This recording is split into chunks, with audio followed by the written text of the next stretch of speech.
Hi, I'm Greta Oliver. Welcome to the EducateU podcast, your roadmap to learning tips, techniques, and strategies to enable your student to successfully navigate the road to and through higher education. Hello, everyone. Welcome to EducateU. Today's guest on the Let's Talk About Internships segment of EducateU is Jay Eubank. He is the Director of Career Services in the UNC School of Journalism and Media and has been since 1996. He works with undergraduate and graduate students on a range of career-related topics.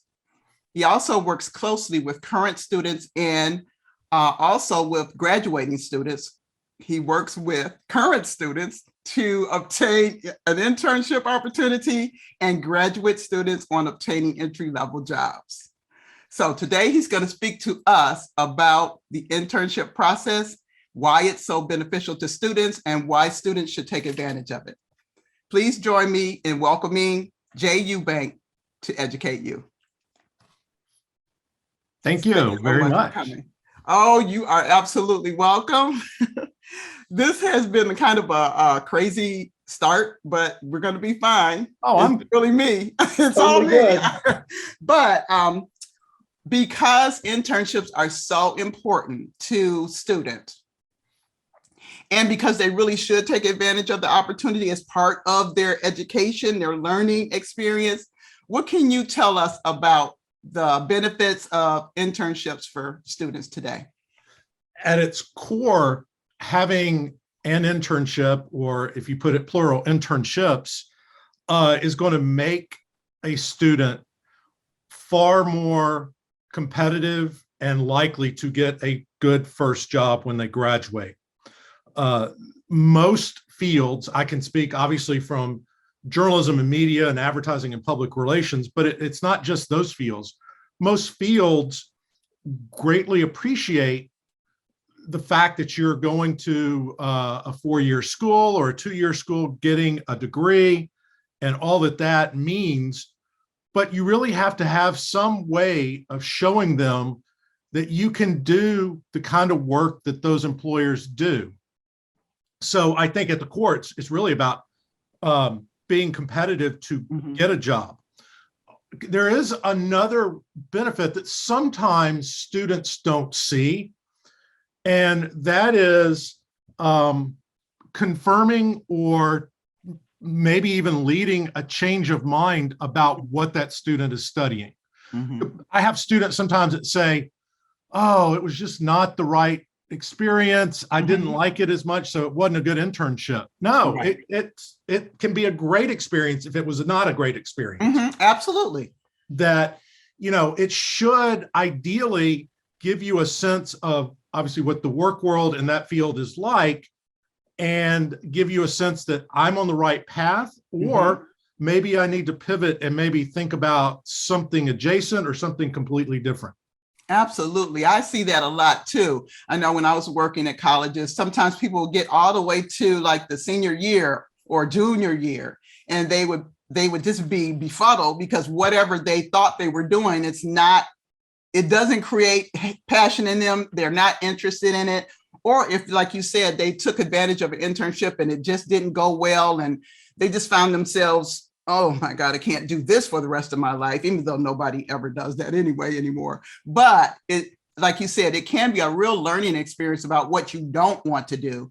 And so that's really, really key. And I think, that's one of the really important reasons to take advantage of an internship, to kind of see what it's like. And also paired with that is also job shadowing. Some students never do that, but that is also a way to kind of see what the day-to-day activities of someone in the field they're interested in, does, what they're doing, what their day is comprised of.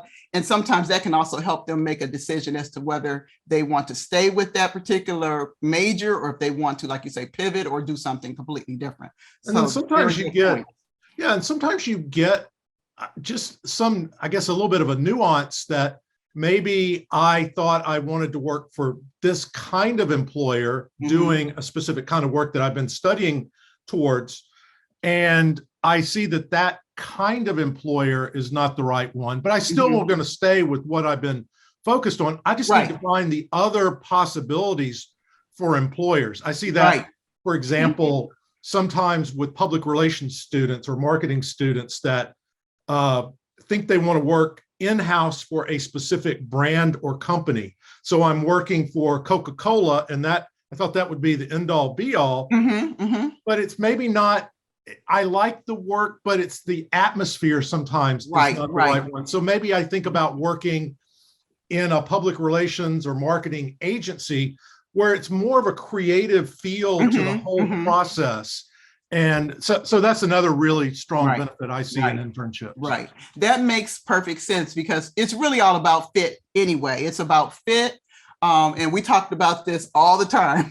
Or if you listen to EducateU podcast, you'll know I'm talking about student fit at a college. I'm talking about how they feel in that particular space. And the same thing goes for a job. And so while we realize that internships are sometimes like, short-term exposure to the field, regardless, students need to fit where they are. And if they don't feel that fit, it could be just the climate of the particular organization.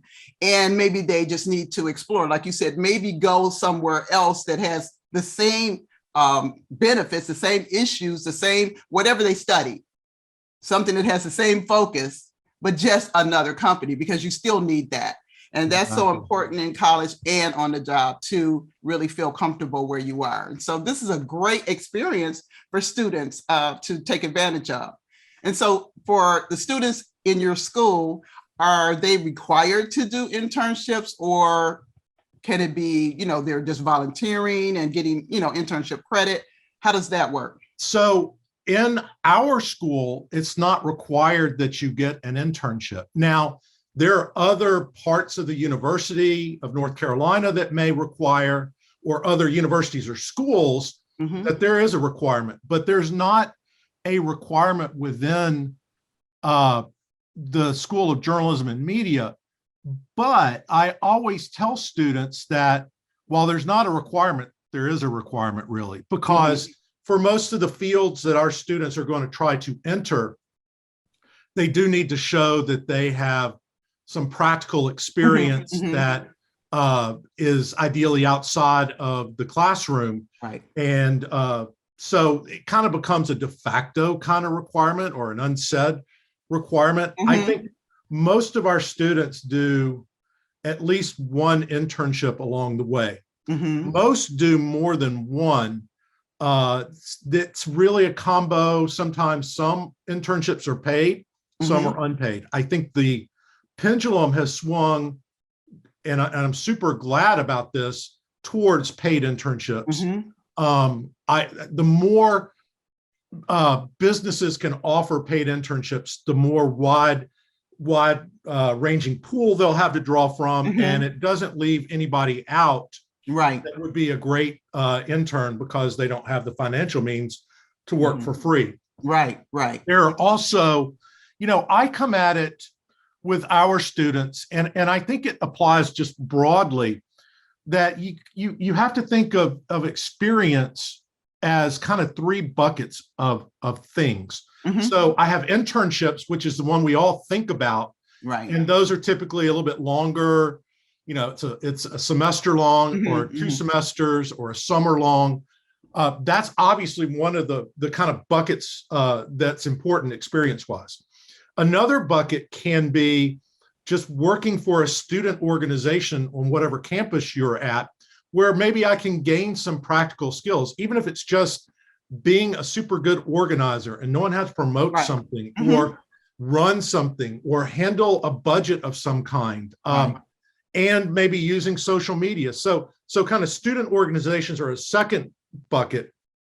And then the one that I know students don't necessarily think about, but if you're savvy about the classes you take, that can be another way to show experience that's going to be valuable to an employer.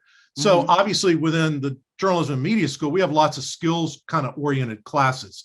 So if I was interested in graphic design, and one of the classes I took was in infographics, I have work from that class Right. that is appealing to an employer, and it fits in my portfolio, and it serves as a key part of your experience. Right. And that can be any number of majors. I have a son in college, and we were talking, he's finally listening to me about maybe my advice about looking for an internship. And I was telling him about asking him about projects he's worked on. He's a business major, and he started telling me about a couple of them. And I said, those are the things that an employer needs to know. Right. While it wasn't done for a real business or real client, it simulates what goes on in the real world, and you're using the same kind of tools. Right. You're learning how to talk about them in the language that that employer uses.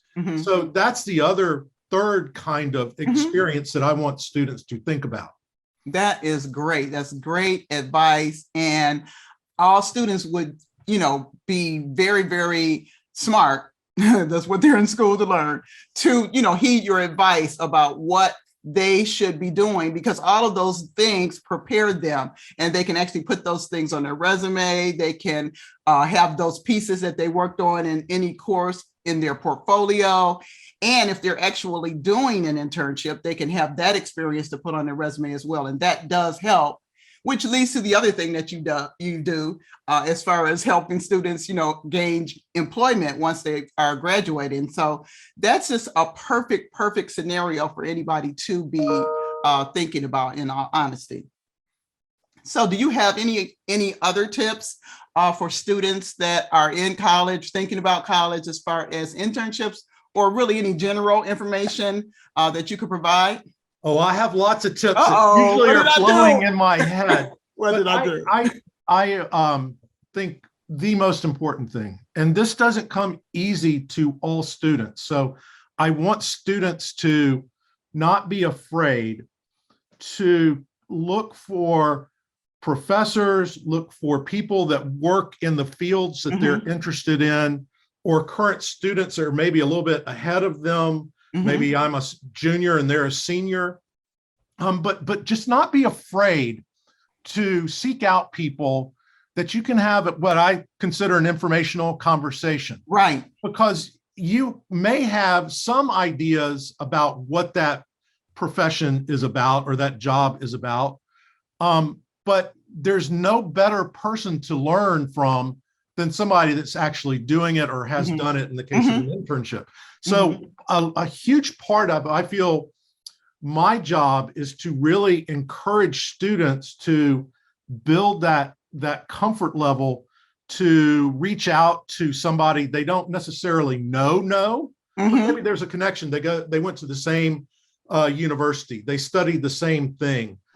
They might know, they might be from my high school, or they might know somebody in my family. Right. And just being eager to seek out their advice. I always plug it as, you want the pitch to be, I want to learn from your experience. And most people, if I think about those that are out of college working, if you ask them to talk about what they do and talk about themselves, most are going to be pretty okay with that. That's not threatening or bothering them or being impolite. So really, just being able to find people in the fields you're interested in, or at the specific employers you're interested in, and being able to have a conversation that asks questions like, I saw where you had these experiences in college. How did that help you get your first job? What was the interview process like? What is your day-to-day life like? Right. What is the work culture there? I think one that is essential, particularly for diverse students, is asking how they feel the climate is in the employer, within that employer, for people of diverse backgrounds. Are they seriously, I'm sure most will talk the talk, but are they walking the walk? Right. And so that is a conversation you start with, and ideally some of those people you talk to you'll just feel a kind of a vibe or a connection with, that I am not afraid to reach out to them again, tell them how I followed up on their advice, or just kind of checking in. And they may know of a couple of people that have been helpful to them or that they've worked with that they really like that you could talk to. So you kind of expand your horizons. I particularly encourage our students to look for alumni, for example, that are maybe 1 to 3 to 4 years out of school, because A, the student is going to feel, I think, more comfortable talking to somebody closer to them in age. True. And B, that person that's working will hopefully remember what it's like to be in the student shoes, because it hasn't been so long. Right? I spend a huge amount of time, I have been in this role for obviously a long period of time, and much has changed. A lot of it, I think, deals with kind of social media and the online aspects of career development and job search. But the biggest plus has been the advent to me of LinkedIn, because that gives me a good research tool. But there are ways you can use LinkedIn to identify people that maybe went to the same school as I go to, that are working at companies I'm interested in. LinkedIn is such a great way to identify those people. My mantra to people, the 2 little pithy sayings, and I did not make these up, but they've stuck with me. One is be politely persistent. Sometimes you may reach out to somebody, you don't hear back. That doesn't mean no. That just means they maybe forgot, that went to the bottom of my email. I got email inbox. I was just buried in a big project. I was on vacation, any of those kinds of things. And secondly, you will think you are bothering somebody way before you are. And again, if you've kind of done your homework by doing some research into an employer or that alum or that person, and have kind of an idea about the kinds of questions you want to ask, you've done your research, like I said, I think more times than not, people will be willing to meet with you and help you. And that really helps as you think about internships at a particular employer, because a lot of employers pay close attention to if a current employee goes to the recruiting person or the human resources person and says, I got this great student that I think would be potentially a really good intern. And I know they've applied, and I think you should definitely look at them. So that kind of referral internally, a lot of times means you're at least going to be looked at, and they're not just finding you amongst the big pool of people that have applied online. That's great. That's great advice, and I love it. And one thing is, it is kind of a who you know world, not what you know necessarily, but who you know. And so anytime you can make personal connections or get somebody to kind of endorse you or endorse your work or put your name, put a star by your name, an asterisk by your name, that is going to help immensely when there are so many people competing for, limited spots. And that whole idea of who you know is daunting to students a lot of times, because they think they don't know anybody. And I'm not saying they are your best friend, but it's just somebody that's in the field you're interested in, and you have some connection. I always think of like the kind of the Venn diagrams with circles that it may be the connection is we go to the same school, and we went to the same school and majored in the same thing, or we went to the same school and we're part of the same student organization. Or we went to the same church. I've even got students thinking about if they were camp counselors during the summer. Did you interacted with some of the parents? If they did something in the field you're interested in or do something, you have that connection point. And even sometimes as random, and this happens, I would say consistently, if you kind of have your antenna up, but I might be a server at a restaurant and I start talking to somebody at one of the tables I'm working, and they figure out that I'm a college student. This happens a lot, like in Chapel Hill, for example, or any probably college town. They figure out I'm a student and they ask what I'm studying and blah, blah, blah. Oh, that's what I do. So perfect connection. Yeah, you just, and if you follow up with that person, they're going to be impressed that you did follow up with them. Right, because a lot of students won't. And so, I've seen students when they first, have come to college, and a lot of times they are really shy or, reserved because they're in unfamiliar surroundings. I was too. I could put both hands up. And that is one thing that students really need to work through. But I'm glad to say that I have seen them develop and blossom and become almost like night and day in their, in their approach to people, in their mannerism, in their willingness to be vulnerable, because that's exactly what it is. Because nobody wants to be rejected or shut down. And so if you don't say anything, that's not probably going to happen in that case. But if you put yourself out there and somebody is like, oh, whoa, I don't want to help you, which does not happen often, but if you have that in your mind that maybe they won't accept you or they won't want to help you, then that can kind of hinder your success. And so it's really good for people, students especially, to develop relationships with everybody. We're all really kind of related in all honesty. And you have more in common with people than not. So once you start talking about or talking to someone, you learn their story, you learn where they came from, you can have a connection. And maybe you didn't know them at first. You were just like very, very loosely tied to them, just a little tiny intersection on that Venn diagram. But those people can end up becoming your mentors. They can end up helping you so much.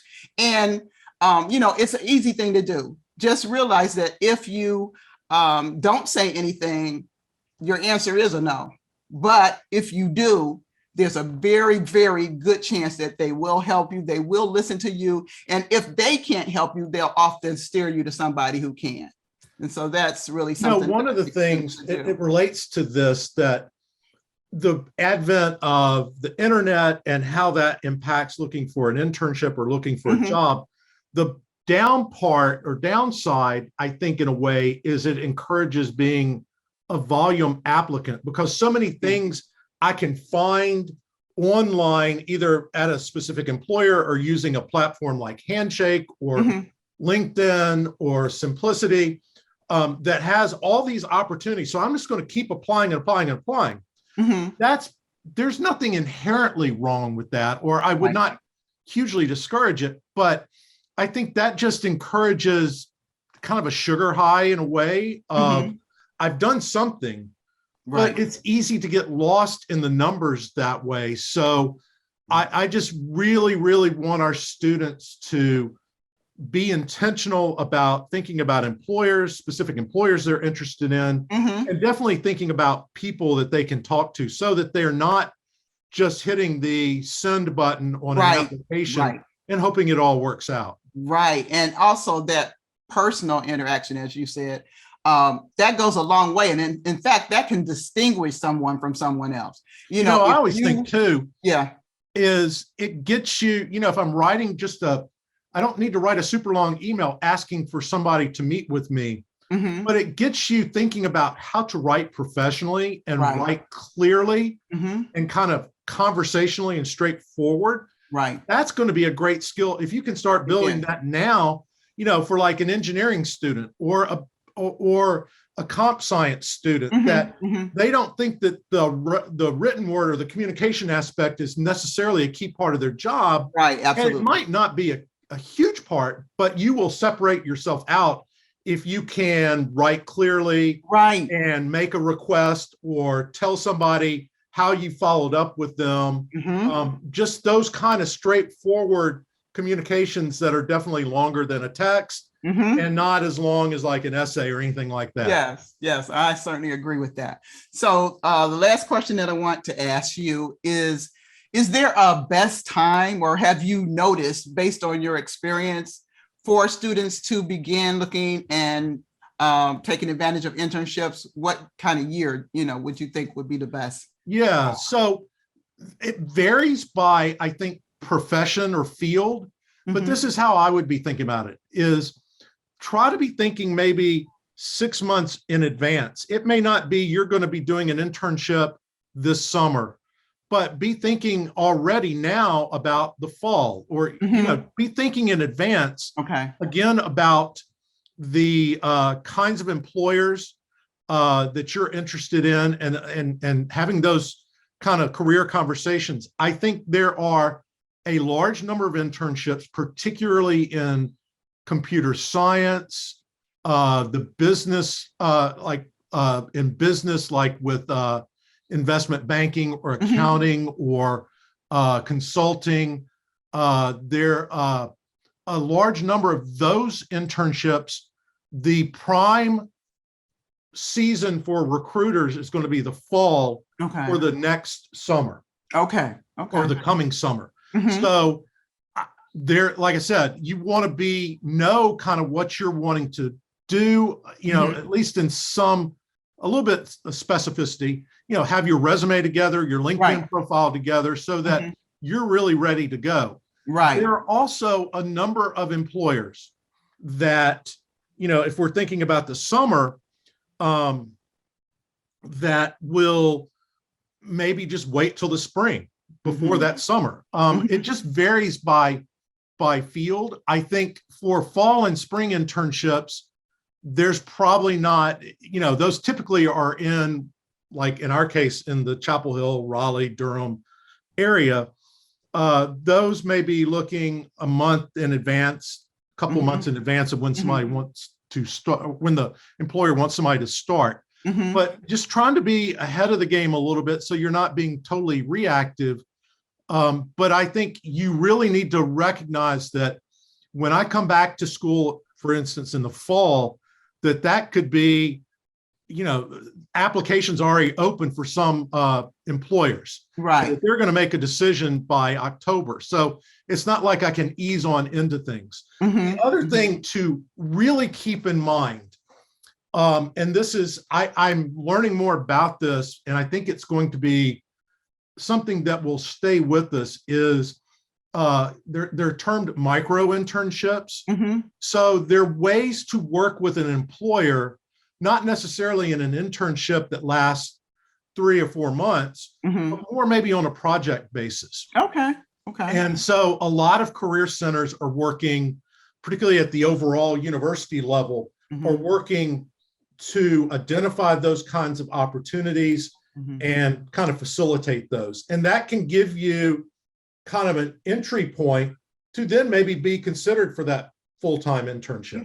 The other part about internships that can't be overstated, and it varies by field, but I see it in the business and computer science oriented fields, that internships are the way that an employer is going to fill their entry-level jobs. So that if I intern in the summer before my senior year, they may make offers to people who intern during that time. They may make a full-time offer sometime in the fall. So just be cognizant that there are fields that internship is the beginning point for an entry-level job. I see it, and this is the hard thing sometimes for students in, I would say, particularly public relations and advertising, that there are a lot of ad and public relations firms that want students to intern directly after graduation. And that is the pool that they're going to draw from to fill entry-level jobs. And so I have to, a lot of it's working with students to get them to see that the internship is not the end goal. The end goal is to be in the process of getting a job at that employer. It just happens that they want that kind of 3-month tryout, if you will, after graduation. Absolutely. And so that is, it does count for job experience and things. So this is all so important. I'm so glad that you came and talked to us today about internships and why they're so important, and even, the specifics about when to look for them, when to have them on your radar screen. And I think the most important thing or takeaway that I can get from this particular discussion is that students need to be willing to be vulnerable, to reach out, to talk to people, to get to know people, to help them, because people are out there. We just got to find who they are. And so that's just great advice. Thank you so much for coming. And I love it. I love talking about it, because hopefully there are going to be people that listen that, I should really think about that. And then they're going to be on their journey then to figuring out how to get that right experience and to Absolutely. get that job that they want. Right. And so that's the key. That's the goal. That's what this is all about. And so thanks so much. And I appreciate everything you are doing for our students because they need help. And a lot of times they don't even know they need help, but you are an advocate for students and you help so much.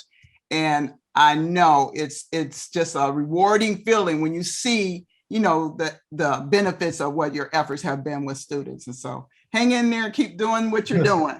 Will do. Thanks so much. All right. Thank you so much. All right, you're welcome. Thank you for joining us today on EducateU. If you wish, you can send me your questions or comments about the college going process or the podcast contents by sending an email to Dr. Greta at GretaOliverConsulting.com.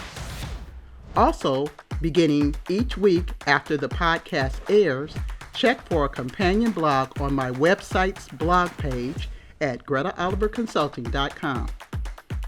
My book, College Roadmap, Essential Tips for First-Time College Students and Their Families, is available for sale on Amazon.com.